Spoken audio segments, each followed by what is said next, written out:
this person thinks that it can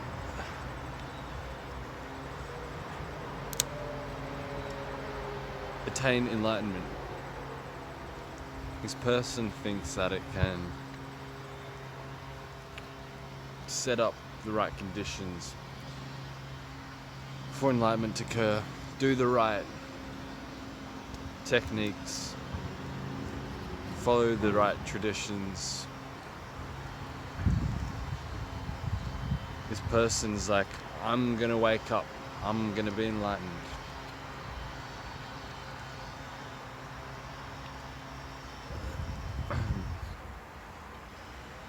But where is the person?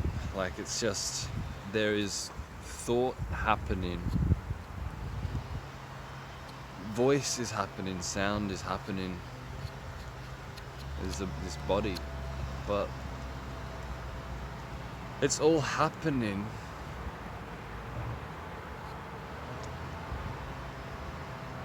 alongside with everything else, and it's really it's not separate from anything else.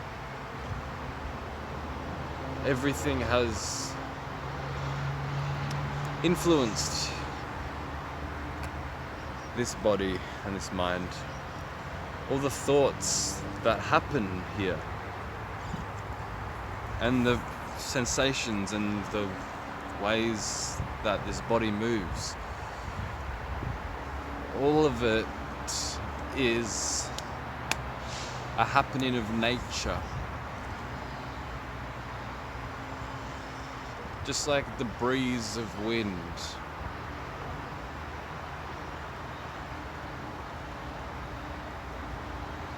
This is happening. All this is happening.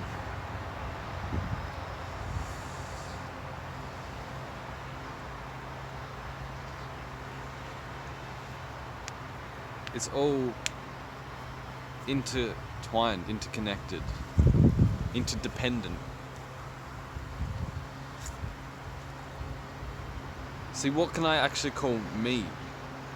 What's actually me?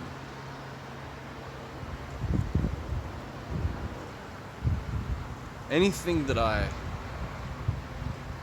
label as me, I have to relate it to something else, and anything that I label as me depends on something that I wouldn't normally label as me. I mean, this body, for it to survive, needs water, it needs food, it needs a ground for this body to even walk on, stand on. It needs the sun. So why is there this mind that identifies with this body and not say the sun or water or the food it eats, like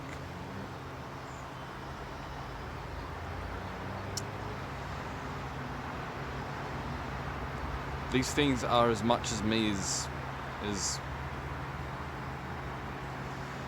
my body, because this body needs it, well, like, look at a tree. Like, there isn't like an individual separate thing that you can call a tree and make that distinction. This is a tree, and then that is the sun. There are clouds, there's rain, there's soil. And to view these things as separate individual things, it's a good tool to use, but when it comes to actual reality, the sun and the clouds and the soil and the rain is as much as the tree as the leaves and the tree trunks and the roots, like, it can't exist without these things. It depends on these things.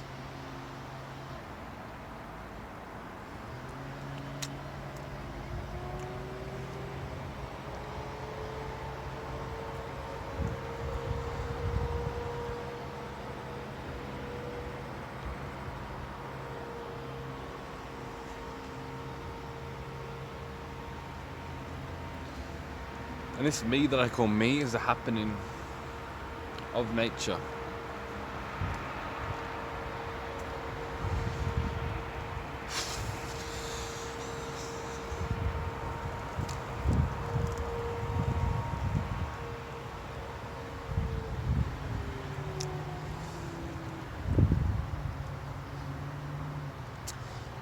You see, the I that I think of as me, the me that I think of as me, this I did not create my ears to hear, my eyes to see, my tongue to taste, my nose to smell, my body to feel, my mind to think, my emotions to feel. The I that I think of as me didn't create these things or the faculties that allow these things to be. I didn't one day decide, you know what, I'm gonna hear things, I'm gonna see things. I was just born into the world. And what do you know? Nature has created these eyes and these ears and this nose and mouth and body.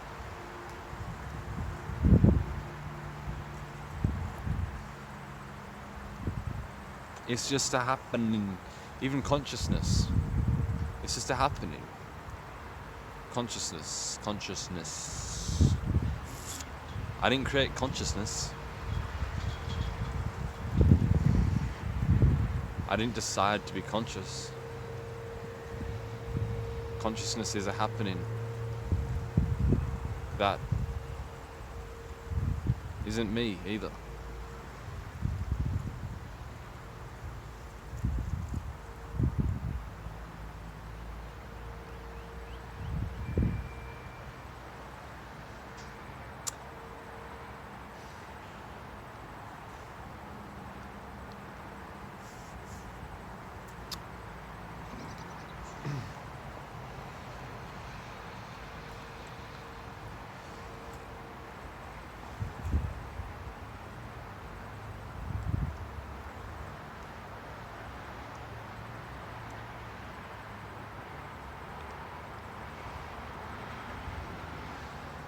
See, there's nothing that I can do to be enlightened or awaken, or however you want to think of this, because the I that thinks about any of this is not the I that awakens.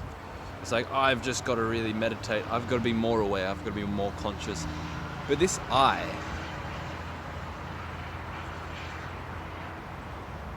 has nothing to do with consciousness. This I is a happening of nature. This I is a fabrication in the mind. This I, this me, is an imagination.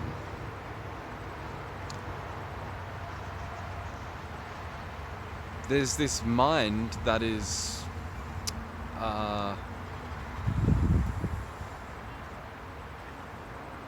fabricating an entity called me.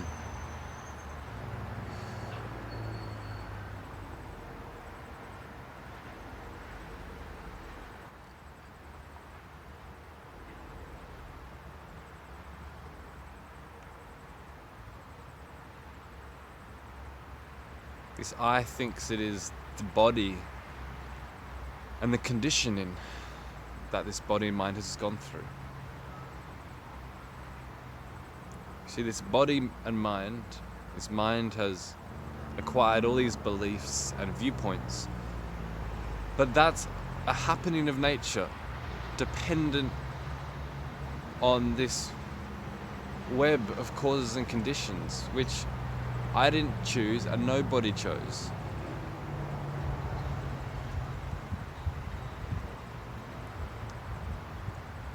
This body-mind is doing its thing lawfully.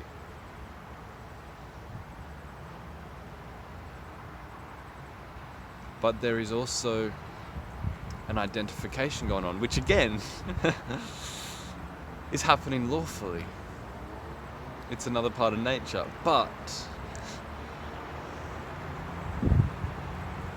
it doesn't need to be there.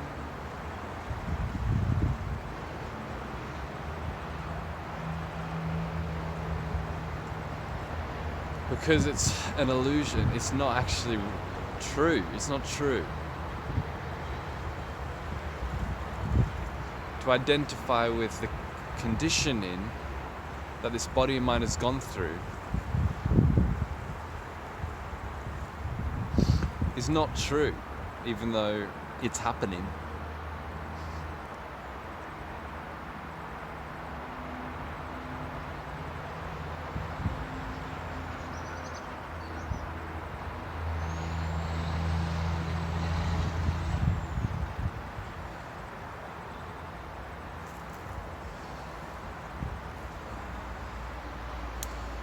And you see, I don't think that ego, this I, can actually even want enlightenment, because it like, enlightenment is just here now. It's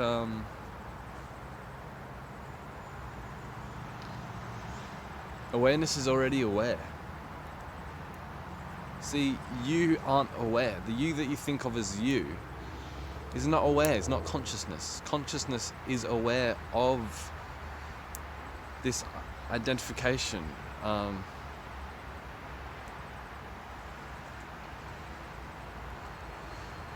But sometimes it can, this awareness can contract, which is really called like attention. So awareness can contract around these thoughts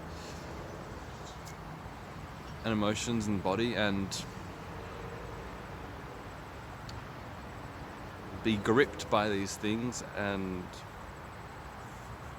be entangled with these things. Entangled, infused with these things.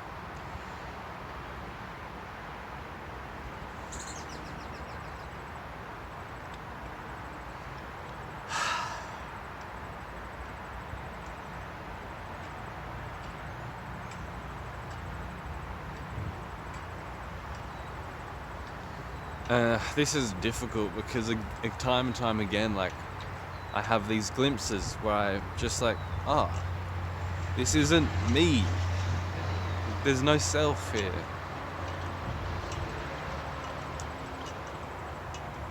And then I lose it, got it, lost it, and then I'm like, what do I need to do to get that back? What practices do I need to do? What techniques do I need to do? What do I need to do with my life to get this back? But it's already here, and that's saying like, what do I do to get it back, is missing the point entirely. What do I do to get it back is presupposing that this I is the one that awakens. But it's not. This I is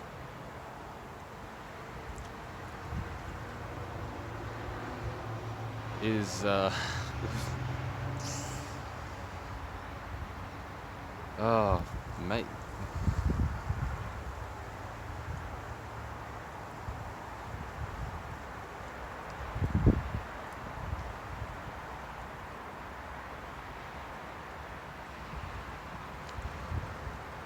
Like, who is talking right now?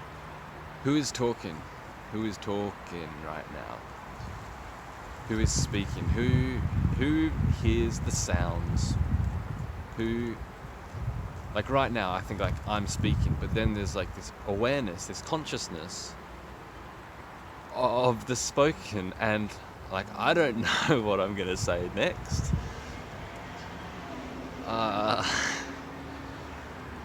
But like, why is there an identification with the sound of my voice, an identification with the speaker, an identification with speaking, but not an identification with the sounds of the cars in the background, or the sounds of the leaves or the birds? Why is there,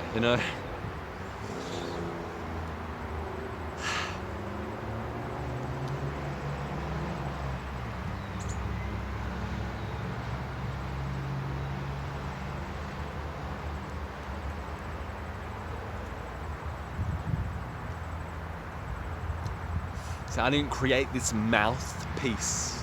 This mouth.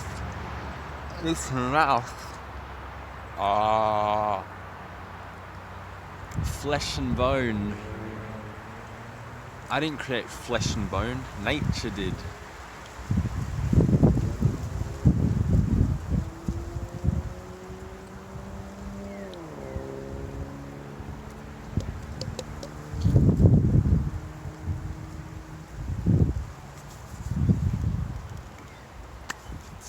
Like,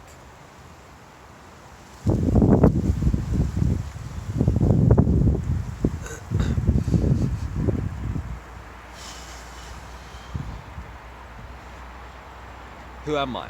Self-inquiry. Who am I?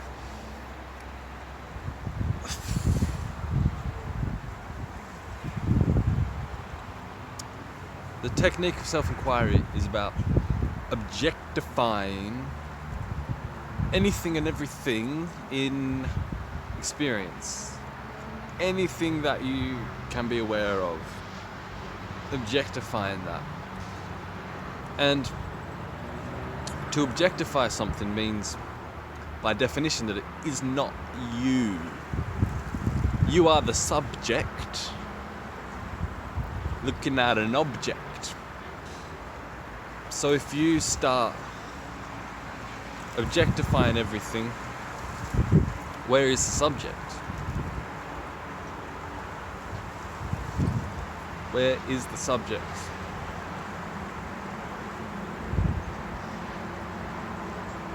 You fade away into the fabric of existence, but there was never a you in the first place. There was just identification. There was just the process of identifying with things in experience, things.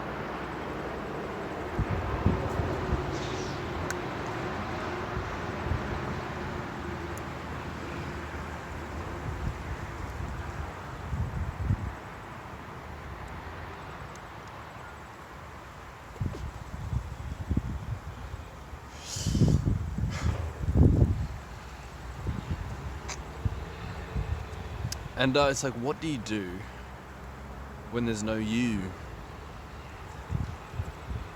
Because it's like, all my life, and most of all everybody's lives, is about seeking. Here's me, there's life. What can life do for me? What can I get from life? And our whole life force and energy is spent trying to achieve, trying to get something out of life, trying to do something. We have a purpose, a plan, a mission, a goal, our ambitions.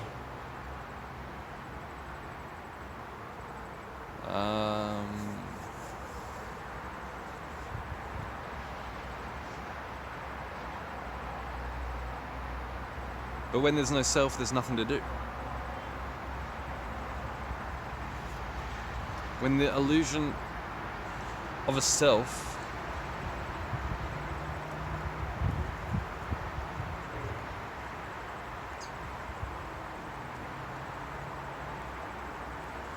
is gone, you realize you can't do anything.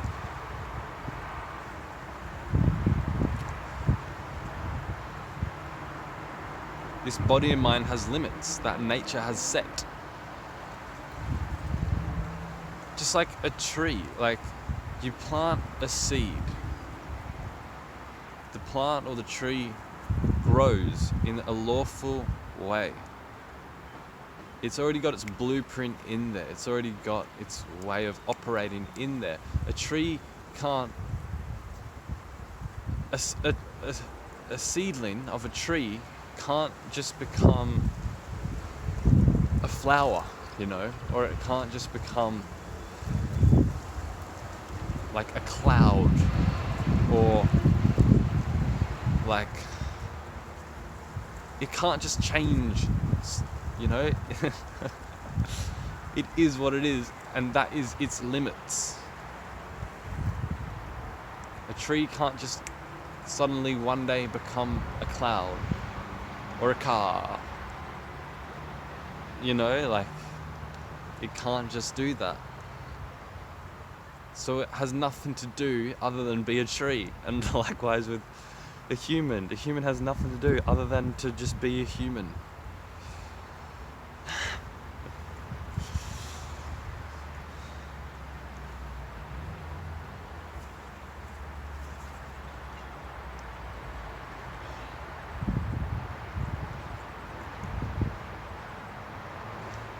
See, any ambitions or goals or plans or purposes that you set, or meaning that you set, is a natural happening of this human being that is not you and not yours.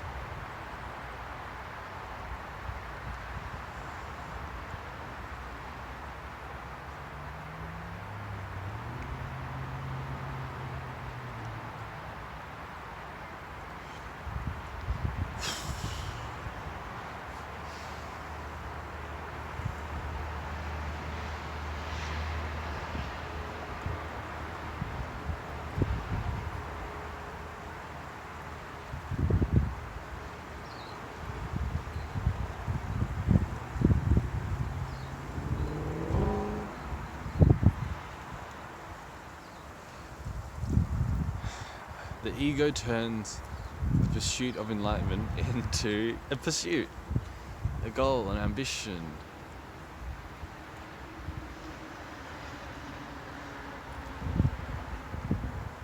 So it's identifying with this, a seeker, a pursuer of truth. When truth is right here, right now. See, the ego doesn't want the truth of right here, right now. It wants something better, or something good, something golden. It's going to satisfy it. Something pleasurable, blissful.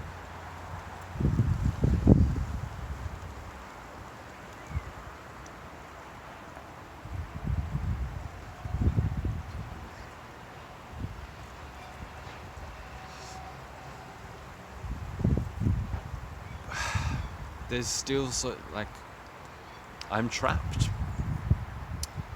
I'm fully trapped in the head and in thoughts and philosophies and concepts.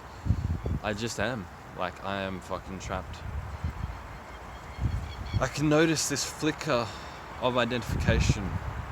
When I'm speaking, when I'm moving, I can identify with, there's this unconscious identification that just happens where I just become the speaker, become the voice, become the mover. And then there can be a flicker of identification where I'm no longer that anymore, but I am this detached witness. And they're not even a detached witness, but just there's just no me, it's just the happening. Just a seamless nature thing. But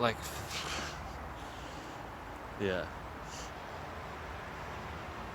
You see, I want to go back to this point of pursuing anything.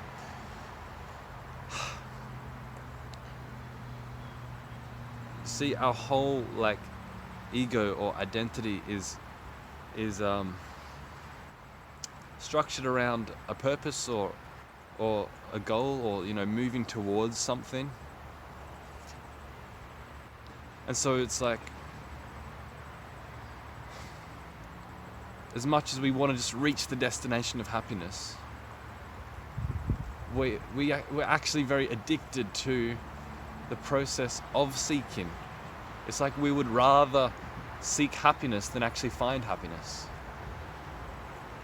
Because once you find happiness, there's no more seeking, there's nothing left to do. Of course, this human being's gonna keep doing what it does, it's gonna just chop wood, carry water. But, yeah, it's like,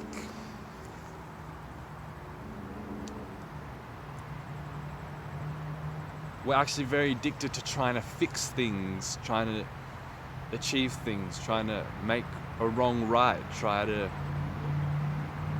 improve things, develop things, better things. And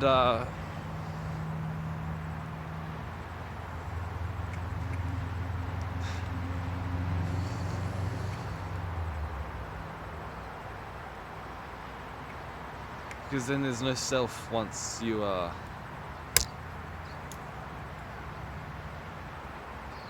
realize there's nothing to do, nowhere to go.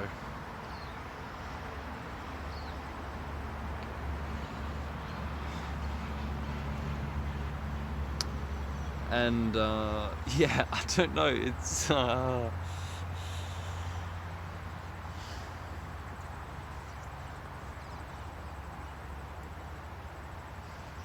it's very hard navigating this in a world where people are completely oblivious to this. I mean, obviously there are people out there who know about this awakening thing and that are awake, but very rare.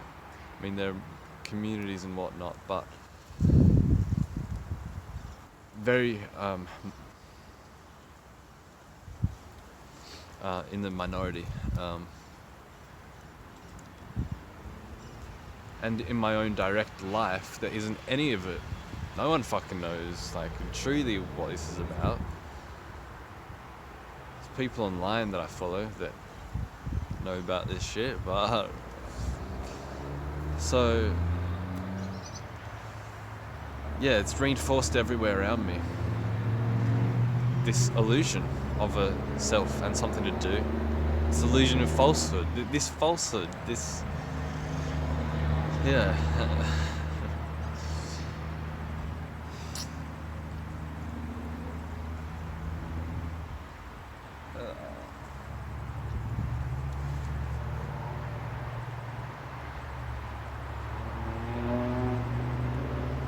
You see, it's like I'm putting so much energy, mental energy, physical energy, in trying to achieve my goals, be the person I want to be,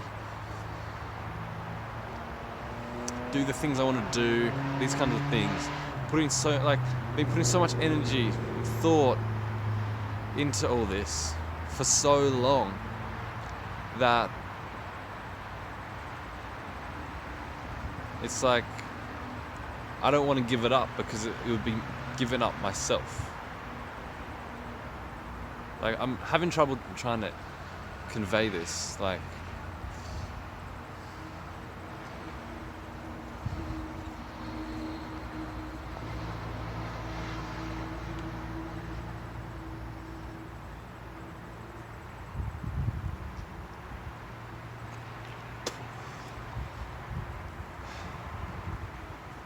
It's like I'm imagining that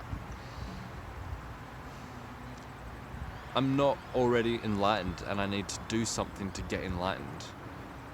But that's me imagining that for no good purpose. It's imagination, it's a fabrication that isn't true. Why do I do that to myself? See, why the fuck am I doing that? It's like, oh, I want enlightenment.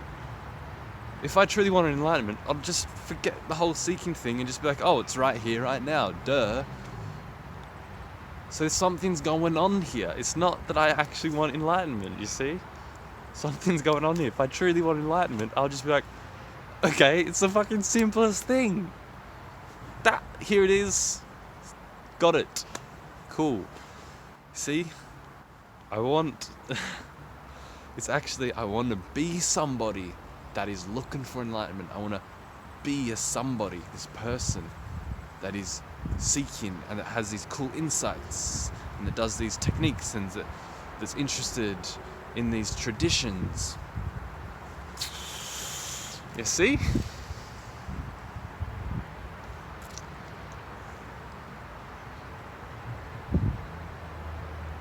as long as you're busy seeking, you'll never find what you're looking for.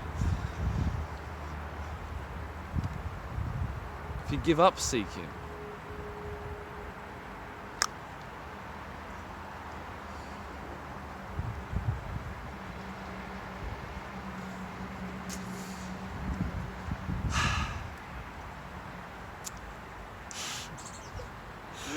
it's addictive.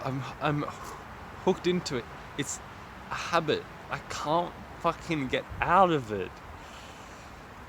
And again, me thinking like I can't get out of it is just me imagining that again, and it just causes, it's this self-fulfilling prophecy.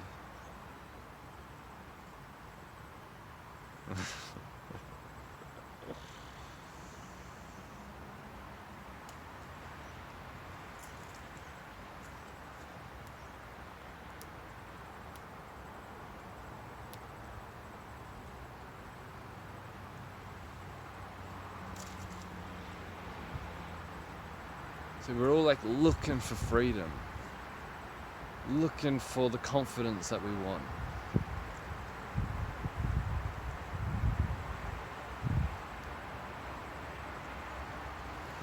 But we want to be the person that is free, that has the freedom, the person that has the confidence. But true freedom or confidence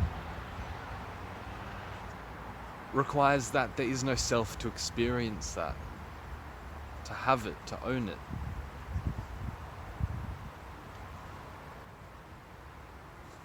And see, this is the problem. We want to be there with the freedom.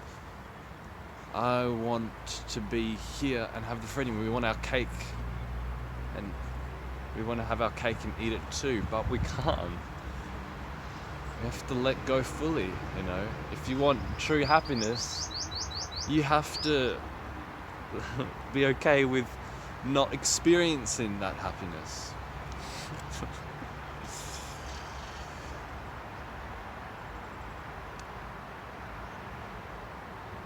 Anyway, mumbo jumbo, blum blum blum blam, blah blah blah. Wata bam bam. Bam bam de lam bam bam, say wata bam bam.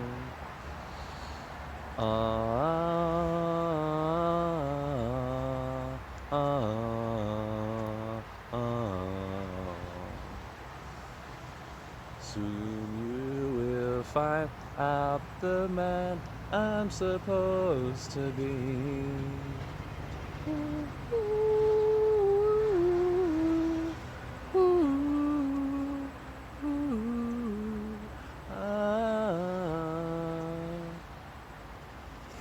Toots and the Maytals.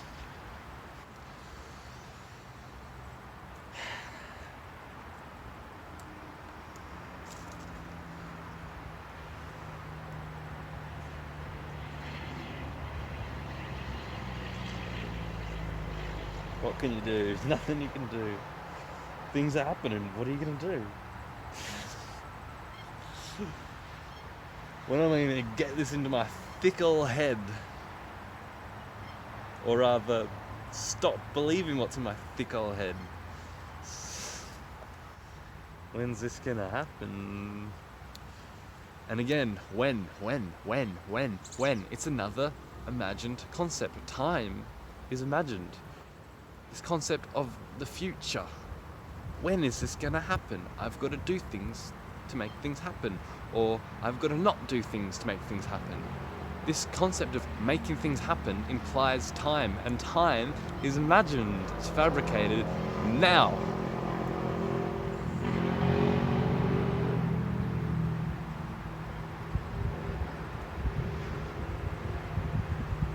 Anyway, I'm done talking. I'm gonna do some pull-ups. Thanks for watching. This Enlightenment shit is fucking bonkers, mate.